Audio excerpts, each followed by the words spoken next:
자, 우리 한번 제목 읽읍시다. 시작. 신실하게 진실하게. 한 번 더. 신실하게 진실하게.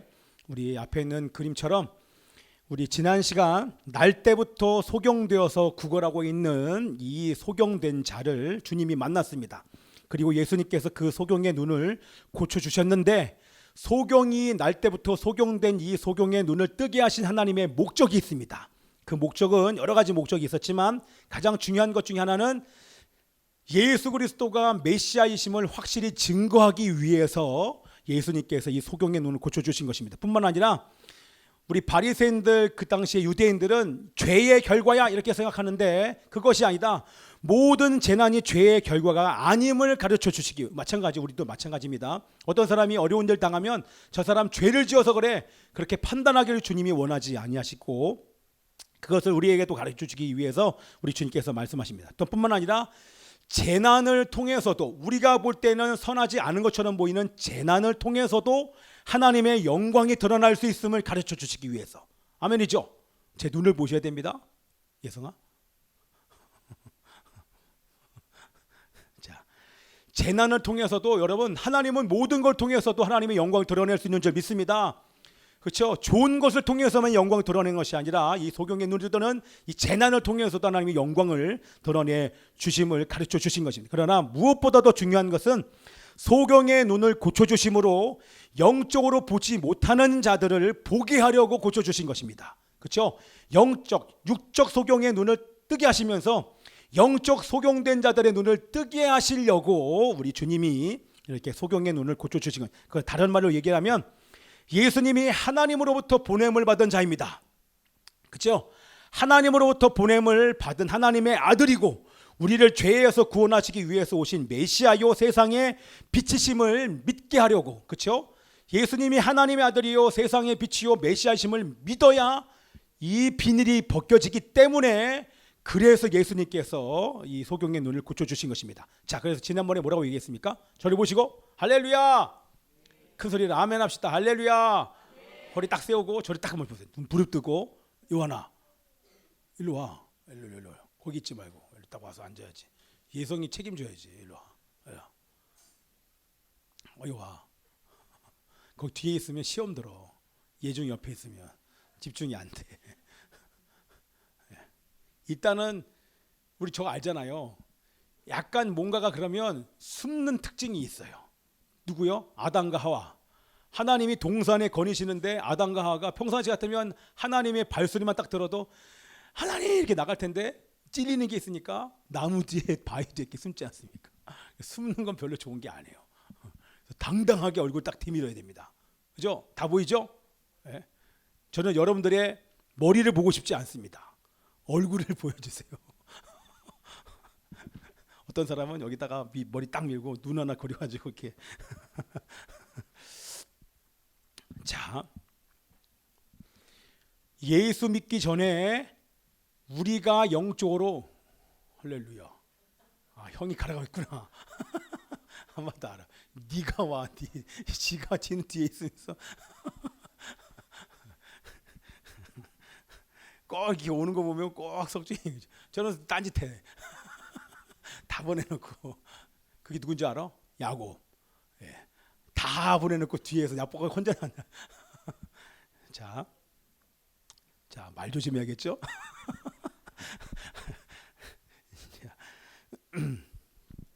예수 믿기 전에 우리가 영적으로 날 때부터 소경이었음을 이 본문은 얘기를 하는 거예요. 그랬던 우리가 기적처럼 예수님을 만나자, 예수님이 하나님이시고 예수님이 하나님의 아들이실 뿐만 아니라 구원자여 메시아이심을 우리가 믿으면서 영접할 때 우리 눈에 비닐 같은 게 벗겨지면서 예수를 보는 자가 된 줄 믿습니다. 그렇죠? 구걸하던 소경이 눈을 뜬 것을 보면, 이제 구걸하던 소경이 실로암에 가서, 실로암이 바로 예수님 아닙니까? 그래서 실로암에 가라고 하는 이유가 예수만이 너를 구원할 수 있다, 이것을 가르쳐 주시기 위해서 실로암에 가라 이렇게 얘기한 것입니다. 자, 그래서 구걸하던 소경이 눈을 뜬 것을 본 사람들이 물어봅니다. 너 어떻게 눈 떴냐? 이렇게 묻자 그는 즉시로 예수님께서 내 눈을 뜨게 하셨다, 예수님이 나를 고쳐주셨다라고 대답을 합니다. 그러나 예수님을 부정하고 예수님을 죽이기로 결정한 유대인들은 그의 말을 믿지 않습니다. 믿지 않으니까 어떻게든지 예수님이 고친 것이 아니라 뭔가 이 꼬투리를 잡기 위해서 그의 부모를 부릅니다. 부모를 면담합니다. 자, 이 아들이 날 때부터 소경이었냐 물어보니까 날 때부터 소경이었다. 그러면 어떻게 물어봅니다. 어떻게 이 아이가 이 사람이 낫냐 그랬더니 부모가 뭐라고 얘기합니까? 대답을 회피합니다. 왜요? 그 당시에 예수가 그리스도라고 시인하는 사람들마다 출교당합니다. 여러분 출교가 이스라엘 사람들에게는 가장 유대인들에게는 가장 최고의 형벌이에요. 죽음과 같은 형벌입니다. 왜냐하면 성전에 못 갑니다. 출교당하면 성전에 못 가요. 요즘은 그렇지 않아요. 유대인들에게만 그런 것입니다. 성전에 못 가고 사람들과 교제할 수 없게 만들고 이방인처럼 개 취급하는 게 바로 출교입니다. 그러니 이 죽음과 같은 형벌인 것이 부모가 당연히 알고 있죠. 우리 아들은 예수님이 고쳤습니다라고 말하고 싶지만 말할 수 없어요. 왜? 출교당할까 봐 두려워서 그런 것입니다. 그러자 바리새인들은 오늘 본문의 말씀이 뭡니까? 다시 소경을 부릅니다. 한 번 만났었는데 다시 불러요. 다시 불러서 소경을 불러서 예수가 죄인이라는 꼬투리를 잡으려고 합니다. 그것이 바로 이제 24절인데요. 자, 24절 앞에 있는 말씀 우리 졸리니까 큰 소리를 읽습니다. 시작. 이에 그들이 맹인이었던 사람을 두 번째로 불러 이르되 너는 하나님께 영광을 돌리라. 우리는 이 사람이 죄인인 줄 아노라. 너는 하나님께 영광을 돌리라. 이게 무슨 얘기예요? 이게 돌려서 좋은 말을 하는 것처럼 보이지만 이 사람들의 의도가 뭐냐면 너 지금 하나님이 다 보고 계시니까 너 진실을 말해야 돼. 이렇게 지금 위협하는 거예요. 하나님께 영광을 돌리라는 얘기가 아니에요. 하나님이 다 지켜보니까 너 이실직고해 라고 하는 얘기입니다. 자, 우리는 이 사람이 죄인인 줄 아노라. 그는 분명 안식일에 일함으로 안식일을 범한 죄인이지 라고 죄인으로 유도를 하는 거예요 지금. 그렇죠? 그랬더니 야, 이 소경 얼마나 멋있는지 모릅니다. 저를 보세요. 소경의 대답 보세요. 담대하게 그 사람은 죄인이 아니다. 뭐라고 얘기합니까? 예. 나를 이거 말로 풀면 나를 고쳐주신 분은 예수가 그리스도인 걸 몰라요. 처음에는 나를 고쳐주신 분은 바로 예수님입니다. 그리고 예수님을 죄인으로 몰아세우는 유대인들을 향해서 그는 죄인이 아닙니다. 한 번도 본 적이 없는 소경의 눈을 뜨게 하신 것을 보니까 그는 하나님으로부터 온 분이 맞습니다. 천지가 창조된 이후로 지금까지 소경의 눈을 뜬 거 여러분 본 적이 있습니까? 분명히 소경의 눈을 뜨게 한 이분이 하나님이 아니고서야 하나님 보내신 분이 아니고서야 그 무엇이겠습니까? 라고 자신 있게 대답합니다. 아마 그 소경의 자신 있는 말을 딱 듣고 아마 곁에 있었던 이 바리새인 중에 한 사람 어떤 사람은 아마 속으로 아마 입 밖으로 아멘 이렇게 나왔을지도 몰라요. 자기도 알지 못하는 사이에. 자, 우리 33절, 31절, 33절 있습니다. 자, 큰 소리 읽습니다. 시작. 하나님이 죄인의 말을 듣지 아니하시고 경건하여 그의 뜻대로 행하는 자의 말을 들으시는 줄을 우리가 아나이다. 창세 이후로 맹인으로 난 자의 눈을 뜨게 하였담을 듣지 못하였으니 이 사람이 하나님으로부터 오지 아니하였으면 아무 일도 할 수 없었으리이다. 할렐루야. 하나님은 소경이었던 미련한 자를 들어서 우리 말씀에 나와 있는 것처럼 미련한 자를 들어서 지혜 있는 자를 지금 부끄럽게 하시는 장면이 바로 이것입니다. 자, 우리 소경이 말하는 것은요, 소경이요 지금 말씀을 인용하지는 않지만 지금 소경의 이 말은 이사야서에 5번이나 예언된 소경이 눈을 뜨며 그 예언을 지금 예언을 말하는 것입니다. 자, 소경되었던 자가 하는 말이 무슨 말이냐면 메시아가 오실 때 행하시는 일 중에 대표적인 것이 바로 소경의 눈을 뜨게 하는 것입니다. 소경의 눈을 뜨게 하는 이것을 보니까 저분은 하나님의 아들이요 메시아심이 맞다라고 지금 소경이었던 자가 얘기를 하는 것입니다. 마치 공자 앞에서 문자 쓰고 번데기 앞에서 우리 주름 잡는 것처럼 성경을 가장 많이 알고 있으며 성경대로 살고 있는 흠이 없다고 얘기하는, 그렇죠? 율법으로도 매일매일 금식을 일주일에 2번씩이나 하면서 흠이 없고 하나님의 말씀을 많이 알고 있는 이 사람을 향해서 소경이 지금 가르치는 것입니다. 부끄럽게 하는 것이죠. 예. 바리새인들이 이 성경의 말씀을 당연히 알지요. 메시아의 사역에 대해서 정확히 알고 있는 바리새인들에게 성경을 가르친 것이 얼마나 부끄러운 일입니까? 자, 그러자 이 바리새인들이 얼마나 화가 났는지 바리새인들은 소경되었던 자를 출교시켜 버립니다. 자, 우리 34절 말씀 읽어보니까 출교됐는지 한번 볼게요. 시작. 그들이 대답하여 이르되 내가 온전히 죄 가운데서 나서 우리를 가르치느냐고 이에 쫓아내어 보내니라. 아멘. 여러분, 소경되었던 자가 출교당하는 거 몰랐을까요? 이스라엘의 최고의 형벌, 죽음과 같은 이 형벌, 성전에 갈 수도 없고 또한 교제할 수도 없는 이런 형벌인 걸 이 소경이었던 자가 몰랐을까요? 당연히 알았죠. 당연히 알았음에도 불구하고 이 마음 안에 어떠한 불이익을 당해도 두렵지 않았습니다. 사람과 만나지 못하고 성전에 들어가지 못해도 괜찮습니다. 왜냐하면 지금 그가 평생의 소원이었던 눈이 떠졌기 때문에 그렇습니다. 할렐루야. 여러분, 이것을 보고 저는 이 새벽에 얼마나 막 마음이 벅차오는지 모릅니다. 얼마나 하나님이 이 광경을 보고 하나님이 감격해 하셨을까요? 불이익을 당해서 예수가 그리스도라고 신하지 못하는 그 모든 유대인들 중에 대표적으로 이 소경이었던 자가 눈을 뜨고 나서 모든 사람 앞에서 예수를 시인합니다. 할렐루야. 예, 사람 앞에서 자신을 시인하고 이스라엘 사람이라면 누구나 가장 두려워하는 출교에 불이익을 당할 것을 알면서도 당당히 예수님이 바로 하나님이십니다, 예수가 바로 메시아이십니다 고백하는 말을 듣고 하나님이 얼마나 가슴이 벅찼을까요? 여러분, 이 마지막 시대에 하나님의 마음을 벅차게 해드리고 하나님을 기쁘시게 해드리고서 다른 것이 아니라 여러분이 그 있는 그 자리에서 예수가 그리스도요, 예수가 우리의 왕이요, 예수가 바로 구원자이심을 인정하는 저마다 우리 하나님을 기쁘시게 하실 줄 믿습니다. 예, 이렇게 하나님께 영광을 돌리는 삶을 사는 그 사람을 우리 예수님께서 그냥 내버려 두실까요? 그럴 수 없지요. 예수님을 존귀하게 대하는, 예수님 대접해드리는 이 소경을 향해서 예수님이 출교의 불이익을 당한 그 이 소경을 예수님이 찾아가십니다. 할렐루야. 예, 여러분들이 만약에 예수님을 부인할 수밖에 없는 그 환경 속에서 불이익을 당할지라도 내가 죽을지언정 예수님을 시인하는 그 순간 즉시로 하나님의 임재와 영광이 여러분을 찾아가실 줄 믿습니다. 아멘입니다. 그 말씀이 바로 우리 35절입니다. 자, 앞에 거 보고 큰 소리로 시작.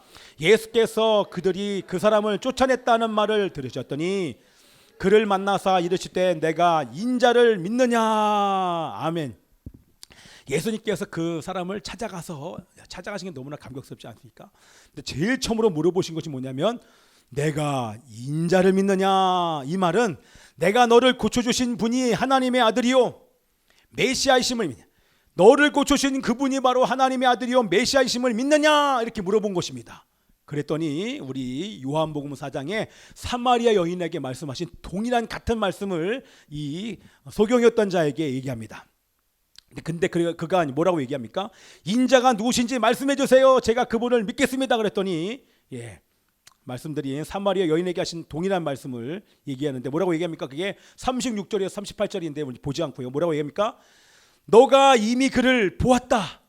너와 말하고 있는 바로 그 사람이 바로 나다. 내가 바로 그러라. 그러자 그 사람은 주님 제가 믿습니다 하면서 예수님 앞에 무릎을 꿇고 경배합니다. 그게 이제 36절에서 38절인 것입니다. 자, 제가 이렇게 빨리 지나가는 이유가 중요한 것이 오늘 이 본문 안에서 강조점이 지금 뒤에 나와 있기 때문에 그렇습니다. 자, 오늘 본문을 통해서 그리스도인에게 가장 중요한 것이 무엇인지를 우리 예수님께서 말씀하시면서 강조하시는데 오늘 여기에 본문 오늘 설교만 그럴 것입니다. 강조하는 부분이 있는데 그것이 바로 뭐냐면 믿음입니다. 믿음. 따라서 합시다. 믿음. 가만히 있어. 큰 소리로 믿음. 다시 더 큰 소리로 옆에 사람 깨어날 수 있도록 믿음. 예성아 고마워. 야, 이게 바로 어린아이 증거예요. 딱 하면 즉각적으로 공이 딱 들잖아요. 예성이만 믿음. 이거 예성이야? 예성이 형 말이야. 예성이 형만 믿음.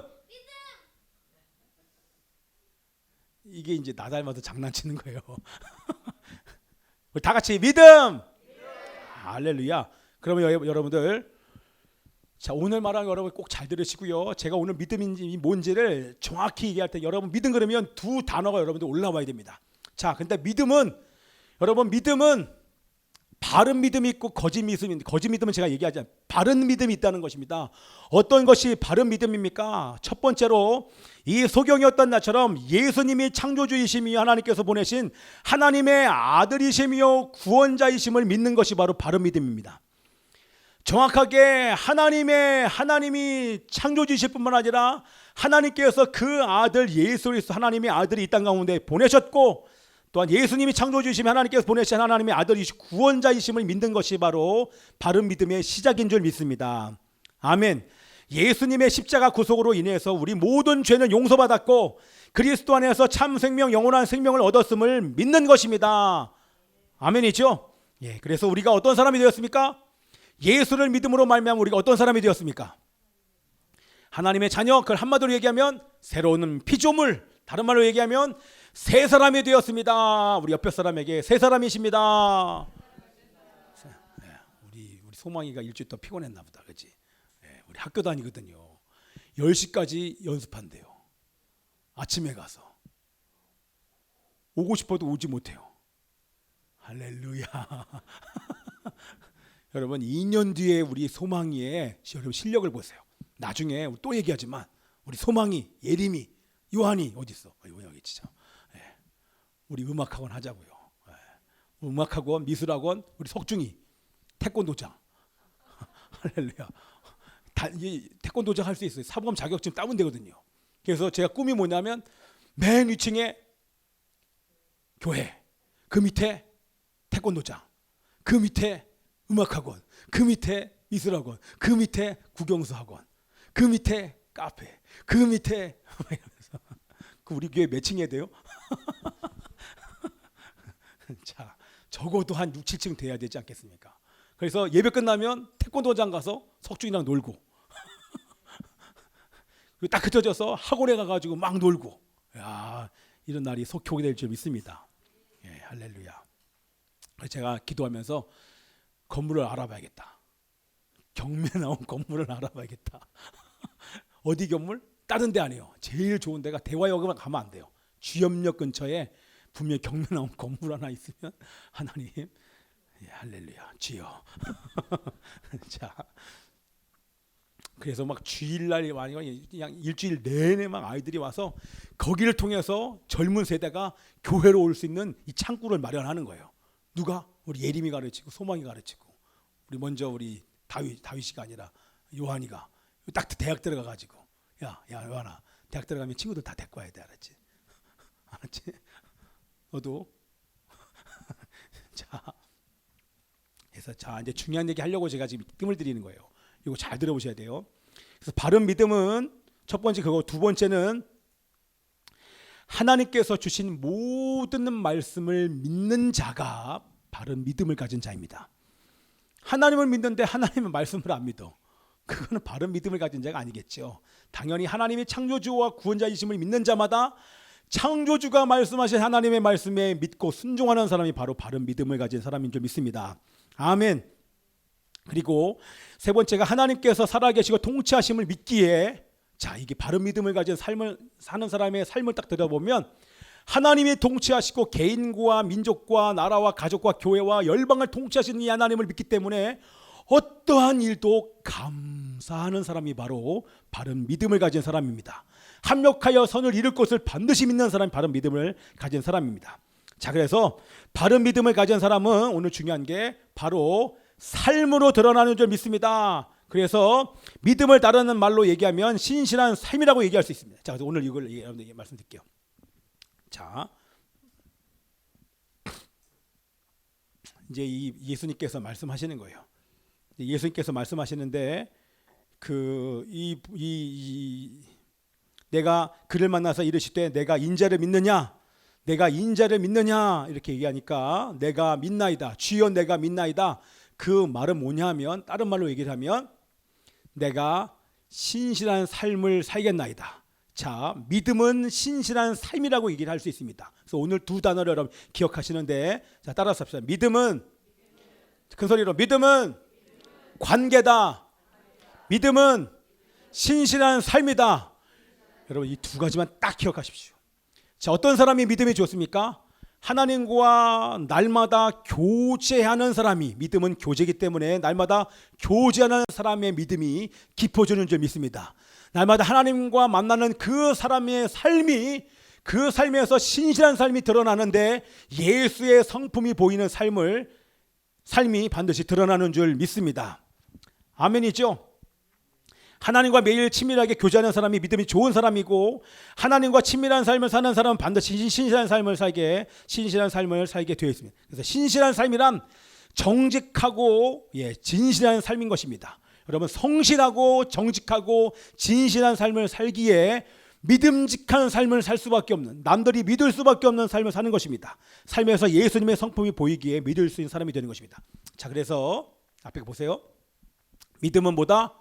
한 번 더, 관계다. 자, 믿음은 뭐다?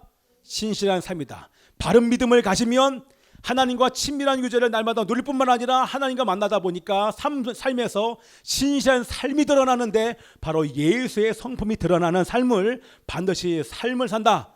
그래서 결과인 관계와 신실한 삶을 보고 저 사람이 바른 믿음을 가지고 있구나라는 거 하는 것을 우리는 알 수 있습니다. 자, 이제 반주도 해두시고 신실하게.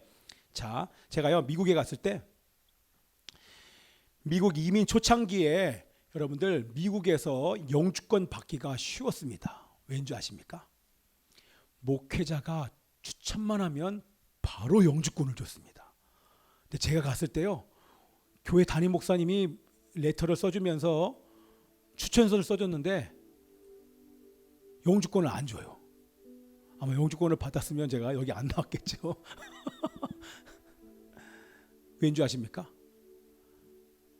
목회자를 믿지 못해요.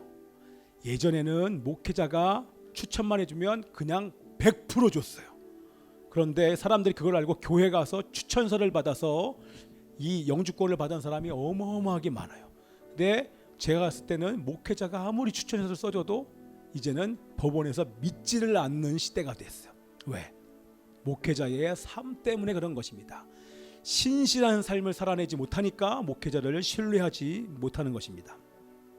자, 여러분들, 오늘날 교회와 그리스도인들이 왜 전반적으로 사회에 욕을 먹습니까? 왜 욕 먹습니까? 바로 기독교인들이 신실한 삶을 살아내지 못하기 때문에 그런 것입니다. 삶을 통해 예수님을 보여주기보다는 똑같아요. 제가 물어봤어요. 우리 예중이한테 어저께 밤에, 너가 예수 믿는 사람으로서 다른 사람과 다른 점이 무엇이냐? 여러분과 주변에 있는 사람과 여러분 다른 점이 무엇입니까? 어때요? 우리 예림이 어때? 학교 가면 너 달라? 남들이랑 친구들이랑 너랑 다른 점이 뭐야? 이름이 달라.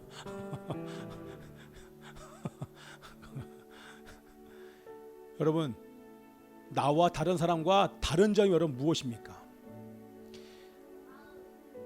우리 마음. 근데 어느 곳에 갔는데 나랑 저 사람이랑 별반 다른 게 없어요.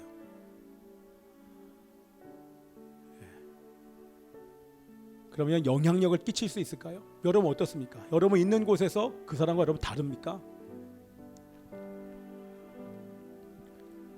그리스도인들이 신실하지 못하기 때문에, 똑같이 살거나 더 못된 짓을 많이 하기 때문에 우리 기독교인들이 욕을 먹는 것입니다. 우리가 죄를 짓는 것은요, 하나님께 영광을 돌려드리는 것이 아니라 하나님의 영광을 가리는 것이 바로 죄 짓는 것입니다. 그렇죠? 자, 어저께도 우리 예배 때 잠깐 얘기했는데, 여러분, 러시아가 1000년 동안 기독교 정교회가 그 땅을 통치했습니다. 그렇죠? 근데 이상하지 않습니까? 1000년 동안 기독교가 통치한 나라면 당연히 기독교 국가에 돼야 되는 게 당연하지 않습니까? 근데 러시아가 기독교 국가입니까? 공산주의 국가가 되었습니다. 여러분 이상하지 않습니까? 왜요? 기독교인들이, 정교회 교인들이 신실한 삶을 살지 못했기 때문에 그렇습니다. 여러분, 또 이 증거가 얼마나 많습니까? 영국이 해가 지지 않는 나라, 하나님을 섬겼던 영국이요, 식민 지배했던 나라들 여러분 살펴보십시오. 어떤 나라들을 식민 지배했습니까? 인도, 파키스탄, 방글라데시, 이런 나라들이요, 영국이 식민 지배했던 나라들입니다. 그것도 1년 한 게 아니고 몇십 년 한 게 아니에요. 수백 년 동안 영국 기독교 나라가 그 땅을 통치했어요. 그런데 인도, 파키스탄, 방글라데시 보세요. 기독교를 배척하는 나라가 되었습니다. 여러분 이상하지 않습니까? 왜요? 영국의 기독교인들이 기독교인다운 삶을 살지 못했기 때문에 그런 것입니다. 여러분, 개혁교회라고 얘기하지 않습니까? 지금 보수교단 합신, 총신 뭐 이런 데가 보수교단 아닙니까? 다 뭘 표방하냐면 개혁교회, 개혁을 얘기를 합니다. 개혁교회의 중심지였던 네덜란드의 식민지가 어느 나라인 줄 아십니까? 인도네시아예요. 근데 여러분, 인도네시아가 지금 기독교 국가가 됐습니까? 가장 많은 모슬림이 살고 있는 무슬림 이슬람 국가가 되었습니다. 왜요? 네덜란드의 기독교인들이, 개혁을 외쳤던 네덜란드의 기독교인들이 신실하지 못했기 때문에 그렇습니다. 그들의 눈에 비친 기독교인들과 교회는 남의 것을 이유 없이 강제로 빼앗는 강도와 다르지 않기 때문에 얼마나 기독교인들을 미워하는지 모릅니다. 여러분, 카톨릭 국가였던 프랑스 역시 마찬가지입니다. 대부분의 우리 아프리카의 나라들 식민 지배하지 않았습니까? 프랑스가 카톨릭 국가입니다. 그 나라들 중 지금 기독교를 택한 나라는 거의 없습니다. 왜요? 아프리카 흑인들의 손에 성경을 쥐어준 것이 흑인들의 땅에서 흑인들의 땅을 강제로 강도처럼 빼앗았기 때문에 기독교인이라고 하면, 카톨릭 교도라고 하면 치를 떨고 미워하는 나라가 바로 아프리카 땅이 된 것입니다. 여러분들, 어떻게 사회를 변화시키고 영향력을 끼칠 수 있는 사람이 될 수 있습니까? 우리의 힘으로 사회에 영향력을 끼칠 수 우리의 힘으로 됩니까? 우리의 노력으로 됩니까? 절대 안 됩니다. 그러나 우리가 믿음의 삶을 살 때, 하나님과 매일 교제하는 친밀한 관계를 유지하면서 말씀에 순종하는 삶을 살며 감사하는 삶을 살 때, 그런 삶에 신실할 때 사회는 변화될 것입니다. 가정도 변화됩니다. 여러분, 사회도 변화돼. 우리 교회를 통해서 이웃이 변화될 줄 믿습니다. 오늘 소경이었던 자가 뭐라고 대답합니까? 주여 내가 믿나이다. 주여 내가 믿나이다. 이 말은 아까도 말씀드린 것처럼 주여 내가 신실한 사람이 되겠습니다. 신실한 사람이 되겠습니다라고 고백을 한 것입니다. 그럼 어떻게 이런 위대한 고백을 할 수 있습니까? 그것은 예수님께서 그를 찾아와 주셨기 때문에 가능한 것입니다. 그가 예수님을 영접했기 때문에 이것이 가능한 줄 믿습니다. 그럼 이제 마지막으로 얘기하는 것은 예수님은 하나님이시며 창조주이시며 구원자이심을 믿습니다. 아멘. 그러기에 우리는 그분의 말씀에 순종할 것입니다. 하나님께서 나와 가정과 교회와 나라와 민족과 열방을 통치하심을 믿기에 우리는 어떠한 순간에서도 감사할 수 있습니다. 그리고 모든 것을 보시고 모든 것을 알고 계시는 그 하나님께서 반드시 합력하여 모든 것이 합력하여 선을 이루실 줄 믿기 때문에 우리는 감사할 수 있는 것입니다. 자, 우리가 받은 그 하나님의 은혜를 여러분들 마지막으로 정리하면서 우리는 예수님을 만났을 뿐만 아니라 예수님을 통해서 구원과 영생의 선물을 받았습니다. 아멘이죠. 우리는 새로운 피조물이 되었고 새 사람이 되었습니다. 죄와 어둠을 다스리는 새 사람이 되는 은혜를 우리는 또 받았습니다. 뿐만 아니라 오늘부터 우리는 그런 하나님의 놀라운 은혜를 받은 사람들은 오늘 무엇을 결단해야 되냐면 바로 믿음의 삶을 결단해야 될 줄 믿습니다. 신실한 삶을 결단해야 됩니다. 그 삶이 어떤 것입니까? 제가 이번 주에 회개했던 것처럼 말과 행실을 통해서 사람 살리는 말을 하며 예수님을 보이는 삶을 우리가 살기를 원합니다. 연약한 우리를 용서해 주시고 이런 삶을 살 수 있도록 날마다 예수님과 친밀한 교제를 나누며 신실한 삶을 살기를 원합니다. 아멘이죠? 그러한 삶을 살 때 우리 주변이 우리 때문에 변화될 것이고 우리를 통해 하나님이 영광 받을 뿐만 아니라 우리를 통해서 하나님은 이 시대와 사회를 변화시킬 줄 믿습니다. 자, 예전에 우리 선교단체에서 많이 불렀던 찬양이에요. 이것을 통해서도 우리 얼마나 많이 울면서 기도했는지 몰라요. 우리 함께 찬양하고 기도하기를 원합니다. 신실하게 진실하게 거룩하게 살게 하여 주옵소서. 우리 함께 이 시간 찬양하면서 기도하기를 원합니다. 좀 빨리 할게요. 신실하게 진실하게 거룩하게 살게 하소서. 신실하게 진실하게 거룩하게 살게 하소서. 신실하게 진실하게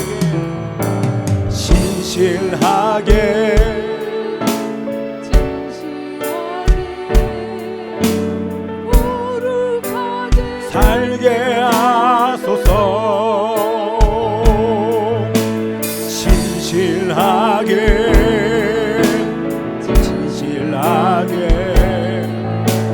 거룩하게 살게 하소서. 하나님 나의 마음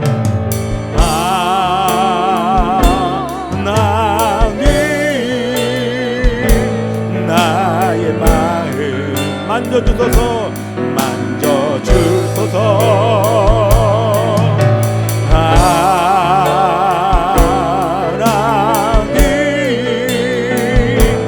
나의 영혼 새롭게 우리 코드 올려서 합시다. 코드 올려서 신실하게 신실하게 거룩하게 살게 하소서. 신실하게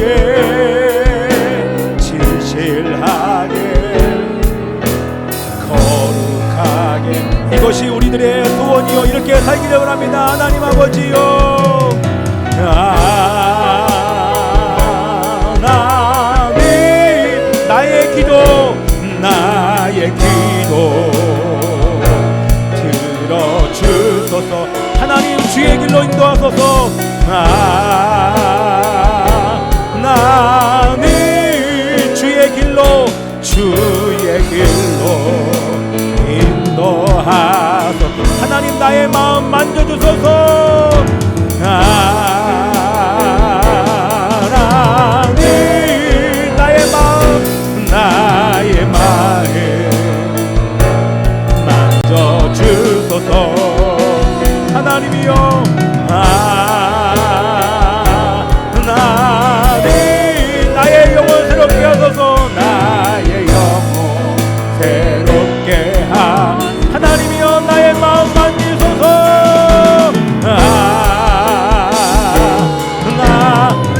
하나님 아버지, 우리는 예수님을 만나 구원을 영생의 은혜를 받은 자입니다. 새로운 피조물이 되었고 죄와 어둠의 날을 새 사람의 은혜를 받은 자입니다. 오늘부터 믿음의 삶을 살게 하소서. 신실한 삶을 살게 하여 주십시오. 말과 행실을 통해 사람을 살리며 예수님을 보이는 삶을 살게 하소서. 하나님이여 나의 마음 만지소서. 하나님 나의 마음 만지소서. 나의 마음 만져주소서. 하나님이여,